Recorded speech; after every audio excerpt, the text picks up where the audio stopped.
So my name is Tasha Schuh. I grew up in Ellsworth, Wisconsin, and I actually still live in Ellsworth, Wisconsin. So a little bit about myself. As I mentioned, I grew up in Ellsworth, Wisconsin, and was just a typical teenager. I had full use of my body. I could walk. I could move my fingers. And I was just really involved in a lot of things. I was involved in sports. I worked at my parents' grocery store. I was very much involved in singing and theater and really just had a typical teenager life. And everything changed when I was 16 years old. I was actually 1 month away from turning 17 years old. I was a junior in high school. And the year before my sophomore year, I actually joined theater and crazy enough got the lead my very first year. My high school did the musical Grease, and I got to be Sandy, so that was a dream role of mine. And so I was so excited to be a part of the next year's musical, and that was The Wizard of Oz. And we were rehearsing. We were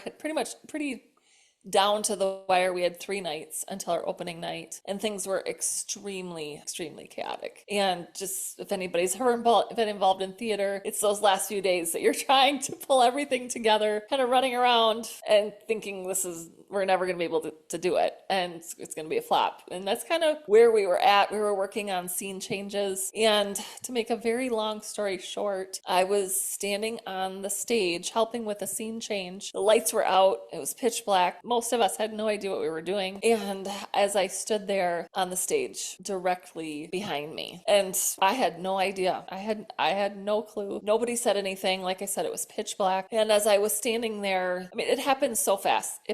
All of this happened within a matter of 2 to 3 seconds. From them opening the trap door to somebody saying, "Hey, Tasha, you got to move out of the way," to me thinking, "Okay." And I just took one step backward and I fell through the open trap door, falling 16 feet to a cement floor, severely crushing my spinal cord, breaking my neck, and fracturing my skull, and feeling extremely afraid. Most people in accidents like this lose consciousness, but I was awake the entire time. I never lost consciousness, so I remember all of this happening, and it was crazy. I just could not believe that I had just fallen through a trap door. And I was 16 years old, so I thought, I can't move, I can't get up, but I'm fine. I'm Tasha Schuh. I'm invincible. Nothing bad could ever happen to me. And so I was brought by ambulance to the local hospital. I was then airlifted to St. Mary's Hospital in Rochester, Minnesota. And it was really when they told me that I was being airlifted, I knew this cannot be good. They don't airlift people unless it's a severe injury. And when I arrived at the hospital, they did, well, for a long time, tests and examinations and trying to figure out what happened and what I had injured. And basically within hours, they told my family and I that I had broken my neck, that I would be a C5 quadriplegic, and that I would never walk again. And for me, that was a death sentence. For me, that was like the worst prognosis I could have ever had. I mean, I was such an active teenager in volleyball and just loved being on the stage, I loved walking, and I couldn't imagine my life without that. And so I spent the next months very depressed, very sad, very angry, and to people on the outside, like to my family, they wouldn't have known that. I was trying to be strong for them, keep a smile on my face, but on the inside, I was really hurting and very much struggling with depression and suicidal thoughts and just really thinking, how can I go on from here? And I should mention, I got very sick 3 days in after the accident, and where I was in a coma for 8 days. They said I would not live, and I didn't know that I was sick. I didn't know that this was happening. But when I woke up and really found out what a miracle it was that I was here, that helped me a lot through this whole process, because I really wanted to die, and the fact that I lived through 108-degree fever for 8 days, my body was shutting down. I had septic shock, which is an extremely deadly blood infection. And I had this piece that I'm here for a reason, but I just didn't know what it was. And I was having so many struggles and challenges. My boyfriend broke up with me. My parents' marriage was falling apart. They had to sell the only home that I'd ever lived in to build a new wheelchair accessible home. And so I was struggling so much. I can't even put words into what that time of my life was like, but what I can say is that I would not wish that time of my life on my worst enemy. I mean, it was awful. And I did not know one other person in a wheelchair. I did not know anybody with a similar injury to mine that was happy, that was living a good life, and so it was something for me that I just felt so alone, and I felt that my life was ruined from this accident. But in time, my my motto through really my first year and beyond after my accident was one day at a time, because I would get so overwhelmed by I would begin to think about 2 years from now and 5 years from now and 10 years from now and think, I'll never go to college. I'll never live on my own. I'm gonna live with my parents for the rest of my life. I will never get married. Who would ever choose to be with me? And I would get so overwhelmed that it would just spin me off into this whirlwind of depression. And so I just knew that I could only focus on today. And that's what I started doing. Like I just really like I finished up my therapies. I was in the hospital for 5.5 months, trying to learn independence, trying to learn how to gain as much independence as I could have. I mean, my injury left me with no feeling or no movement from my chest down. So I can move my neck, my shoulder muscles, my bicep muscles, and my deltoid muscles. I always joke that I can still do the chicken dance, so I'm thankful for that. Um, but my fingers are paralyzed, and so these were things that were very much going to limit what I could do on my own and how independent I could be.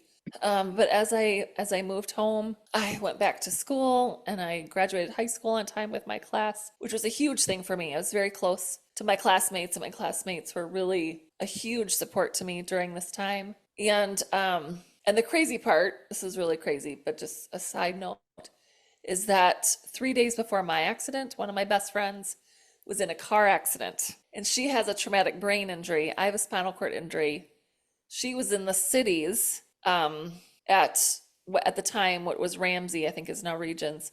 I was in Rochester, and our friends were going back and forth to see both of us. I mean, we just really had a great group of friends that really made a lot of sacrifices for us. And so I came home and I didn't think about the future. I just was like, I want to go to college. Like that was what I wanted to do. And I wanted to learn how to drive. My doctors told me that I would be able to drive a minivan. But when I got sick for those 8 days, I actually lost 50 pounds.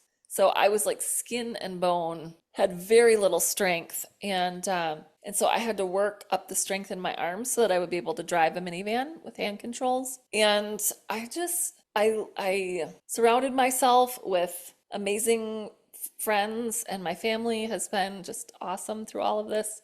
My faith has been a huge part of my recovery, and I just put one foot in front of the other, obviously figuratively, because I was not walking. But sorry, cheesy wheelchair humor.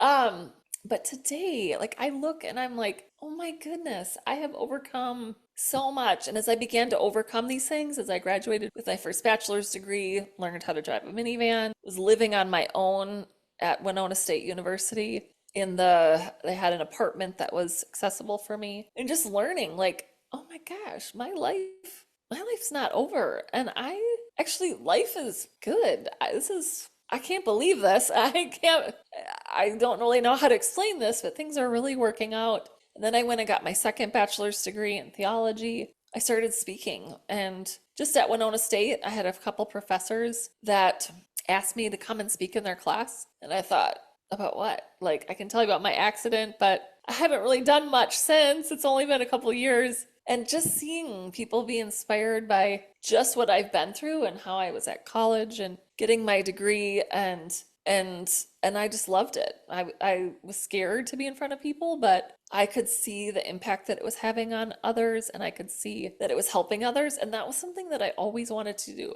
I've always wanted to help people, and I didn't know how I could go about it.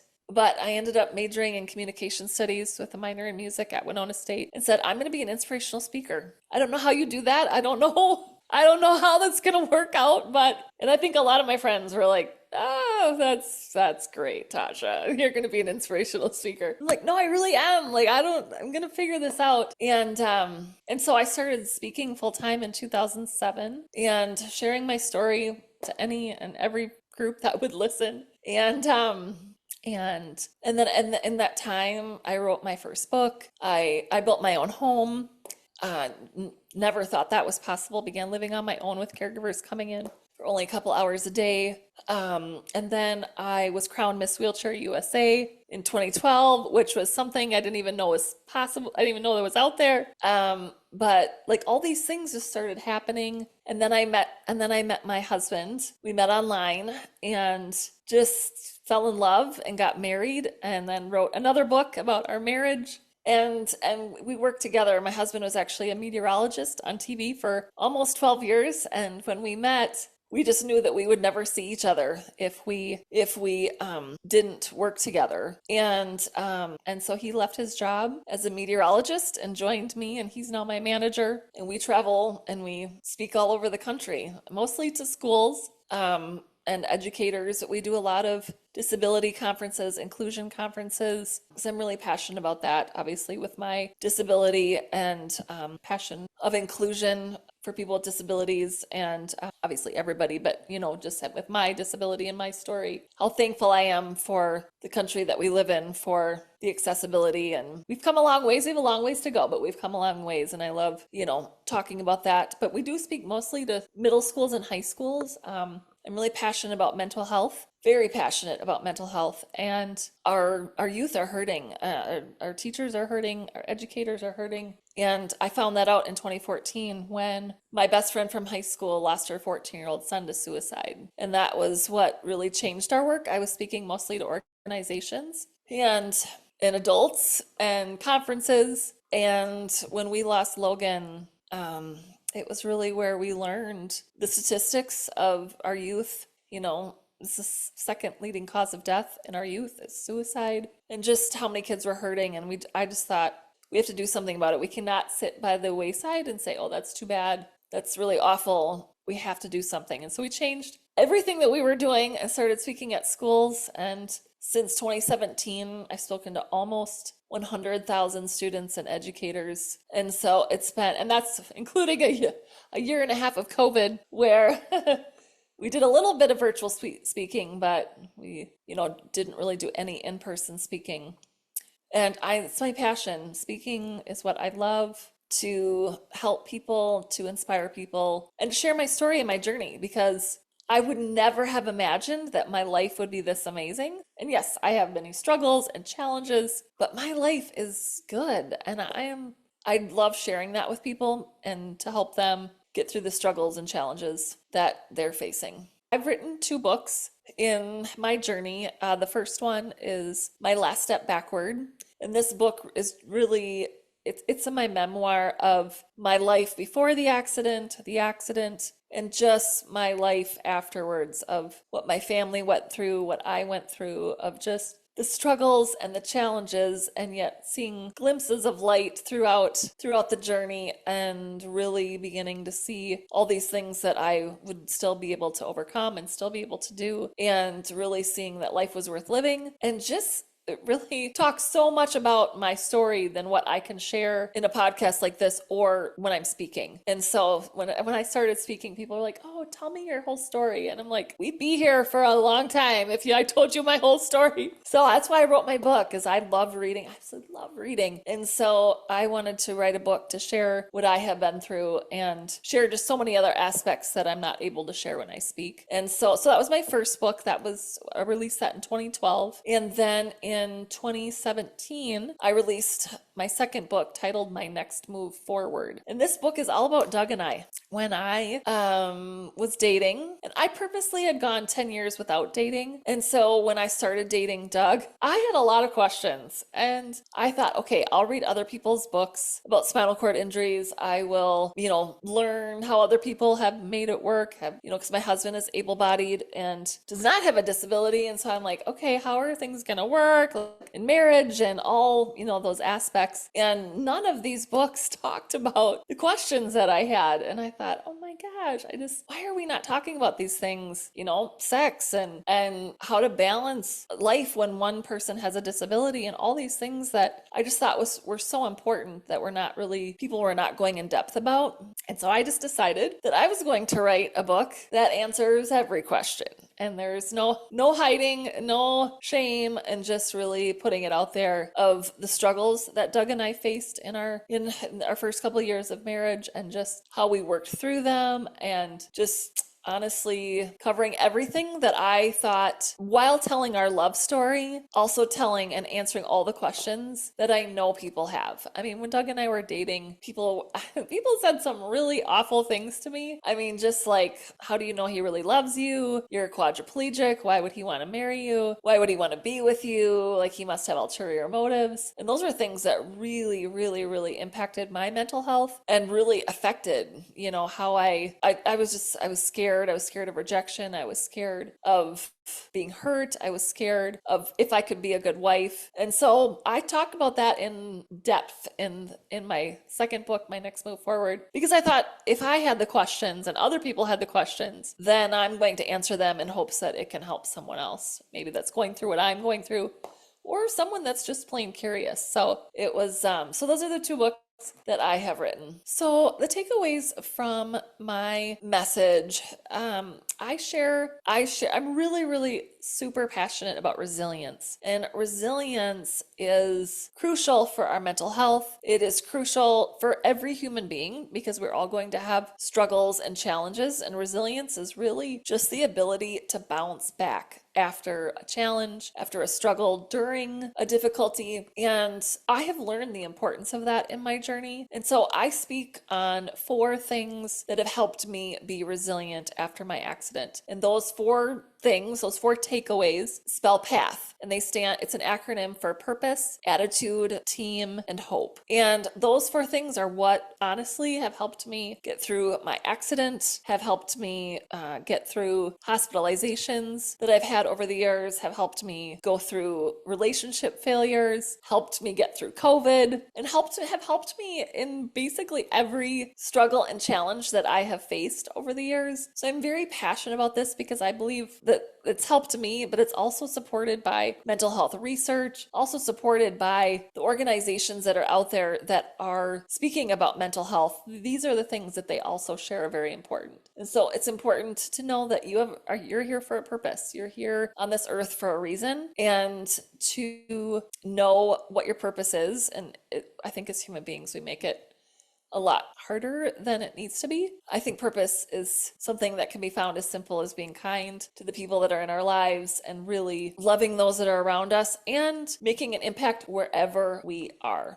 Attitude has been huge. I spent many, many, many months feeling sorry for myself, and I know that that's only normal, but I just began to realize all these people around me, especially I went to a wheelchair camp the summer after my accident, and that was so eye-opening because I saw all these people who had disabilities that were happy and laughing and joyous, and some of them even had higher disabilities, bigger disabilities, and they were so happy. And I just thought, oh my goodness, I have got to start focusing on the positive. And as I began to do that, I just saw myself seeing the things to be grateful for each and every day, because we all have struggles, we all have negative, we all have bad, we also all have good in our lives. And I love challenging people, and I challenge myself to focus on the positive, have a positive attitude. And then team, just knowing that we can't do it alone, knowing that we need each other, that it's okay to ask for help, and hope. And hope is my favorite word today because it's what has brought me through so many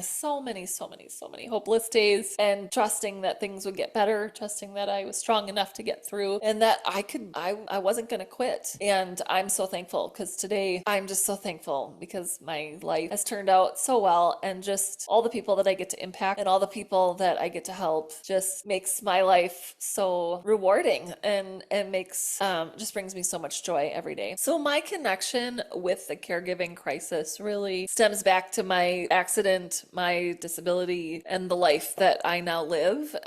People have asked me lots of times when I speak, we'll have a Q&A session, and people have asked, what is the hardest part of having your disability?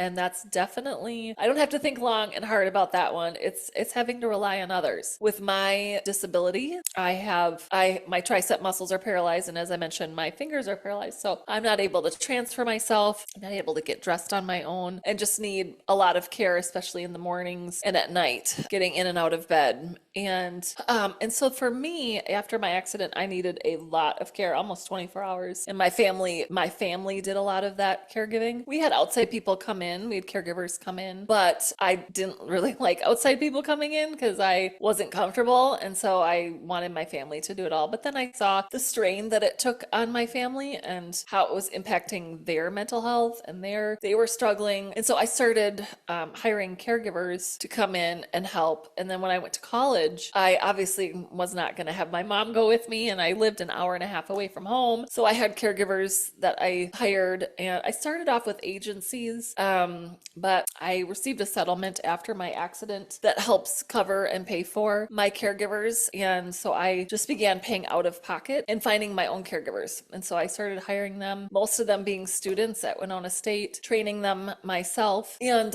really not really ever. I mean, whenever I needed a caregiver, I would just post on a bulletin board, and I would get phone calls and hire people, and it went really smoothly. It went well. And then when I moved home back to Ellsworth, I lived with my mom, and I had caregivers come in, and my mom helped a little bit, but I knew in the long run I really didn't want anyone in my family caring for me. I wanted my family to be my family. I then began hiring people here in Ellsworth where I live, and I had some great caregivers. I've had some awful caregivers over the years, and in recent years have seen just the struggles with this caregiving crisis that's going on in our state, our country, and just all across the board. And so when I got married to Doug in 2013, I did not want him to do my cares. I wanted him to be my husband. I knew that he was willing, and I knew that he would do them if I needed him to. But I saw the strain that it put on my family, and I just thought, I don't want him to do that. I want caregivers to do my cares. And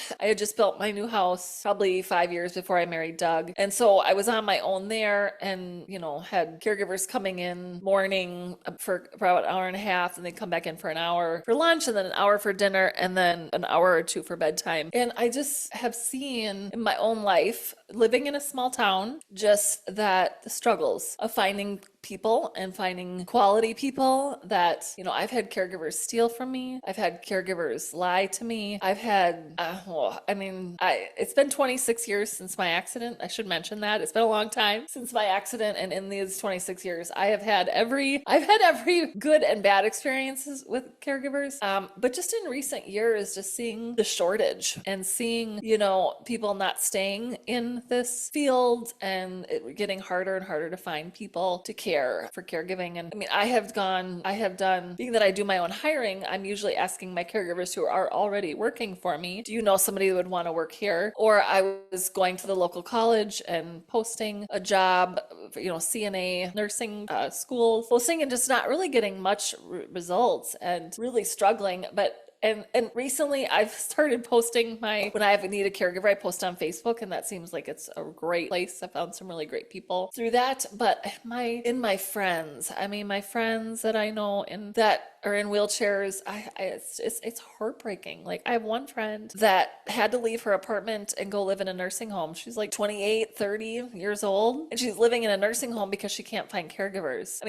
I see people posting on Facebook a lot, the hours that they have available, and my heart just breaks, because I know this is happening everywhere and happening all around. And it's just really sad to see, every couple months them posting, hey, I have these hours open, let me know if you'd be interested, or these are the shifts I have open. Or hearing my friend that had to go into the nursing home, who just got out, finally got an apartment, but was feeling like she was going to have to go back into the nursing home because there is such of that shortage happening. And so thankfully I have really good caregivers here. I do think there's a bonus to living in a small town, of people just knowing me and knowing my family and knowing, that this is a good place to work. But it is something that I know, there have been times where I'm like, I have an open shift, and who's going to work it? And my husband is always like, I would do it if you want me to, or you need me to. And I'm like, I know that, but I don't want you. Our marriage is much healthier when he's my husband, not my caregiver. And so So today, none of my family are my caregivers. Like I said, my family are my family, but I know that they would be there if I needed them. And,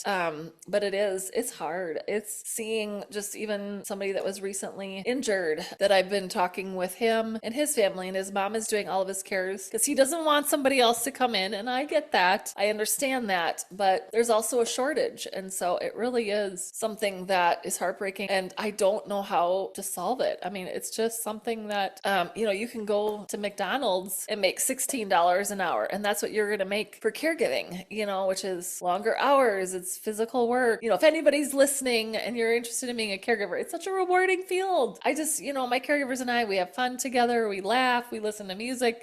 I make it a fun environment to work. And so I think people can see the rewards of it also. Well, I just think a lot of people don't understand about the caregiving crisis is just what's happening. Especially, I mean, I think it's more, from my understanding, more in the state of Minnesota having more of a crisis, but I think it's happening everywhere. And I don't think, like, when I posted on Facebook that I needed a caregiver, people like, I had no idea that you needed somebody. I would have started, I would have come sooner, but people just don't know. And so I think that us creating awareness and talking about this is so important. Yeah, as I mentioned, I am most passionate about resilience and mental health and helping others through sharing that, and just helping others is just so rewarding. And I was at a school last week and spoke to, well, it was like 600 kids total, but there was 200 elementary kids, and I get a fist bump from all of them afterwards. And I'm like, how can I not love my life? Like, these kids are just so adorable. And